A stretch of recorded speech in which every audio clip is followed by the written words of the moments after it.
I'm just going to go through kind of my personal story on where I started, and obviously, like what I wish I'd done, and kind of the standard conversation that I have with people, because I've had, I think I'm going to say, I probably said thousands of times to plenty of individuals, which is why I think it's good to have a group here, so I can kind of share it at once, and you can go to the breakout rooms and um, uh, focus on some of the common questions I'm sure people are going to have. But so basically, this is what we'll go through. I'll show you what the Robinhood portfolio I have looks like as of March. It hasn't really changed. And then show you, I think, is the best place to begin, how I did it myself, what types of accounts, how to allocate funds, look at ETFs, mutual funds, how to research those, some case studies, and we'll get more into some of the technical stuff like dollar cost averaging, and we'll have a couple of graphs, charts.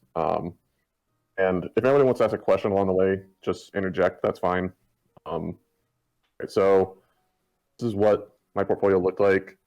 This was about 3 weeks ago. It hasn't really changed much. I just looked at it like 10 minutes ago, and it was $300 lower. So this is not all the positions, but this can kind of give you an idea.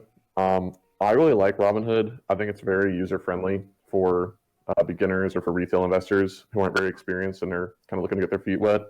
And Can I ask a question? Yeah, sure. If I'm not a American citizen, can I open a Robinhood account? I'm uncertain because I am an American citizen. I would just get that a quick Google. I know they're kind of one of the new brokers on the block, so they might be restricted in which nations they can service. It might only be the states. So I'm just not certain. But, I'm sure like on their website, they'll be able to help you answer that question. So I cannot get rich. I know you have to be American to get rich. That's actually in our Constitution. That's why we invade so many other nations. So I'm going to be focusing mostly like on these, like VTI, VXUS, CXSE is another ETF. These are all ETFs. Every other position in here is an individual firm. Google, Walmart, McDonald's, Ford, all these guys. And so the first thing you need to do, obviously, is you need to pick an account. Like I picked Robinhood. And there's going to be two general reasons that you're going to be investing. You're either going to be doing it because you're saving up for when you get into your 60s and you hit that retirement age, you get all the tax benefits. Depending on where your income is at now, if it's kind of stagnated and you don't think it's really going to grow much more, you're going to go with the traditional IRA. And you think that you're going to be able to maybe double, triple, quadruple, whatever your current annual income, then a Roth IRA is better. And that's just because Roth IRA, you're going to pay today's taxes. You're going to pay taxes on your wages, then put those wages into your account.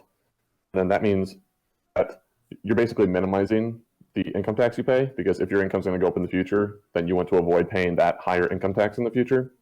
And then vice versa with the traditional IRA. As your income goes up, as your income taxes go up, you going to have to pay those taxes anyway. So you want to avoid paying them today.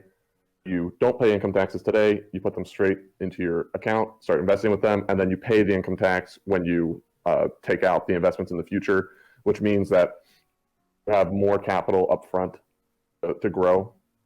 So you get so instead of like $1 being taxed away today, you can keep that dollar in your account, and you get to keep all the profit from that dollar, and then you just pay that dollar in taxes when you end up selling that position. And then there's kind of more what I do, and I do that. I do retirement investing with like a Roth and 401k. Then if you want to take out an investment before you hit your senior citizen status, and if you take them out before you hit your senior citizen status, you're going to have to pay a penalty. So if you want to take them out in your 30s, 40s, 50s, then a brokerage account is better, because you just end up having to pay capital gains tax, short or long. And basically, long-term capital gains is always 10% for holding a position for longer than 1 year before you sell it. Short-term gains is you pay whatever your current original income tax is. If you're making like I think it's like 35 to 85 roughly. You're going to pay 22% on any short-term capital gains if you sell a position within 1 year of purchasing it.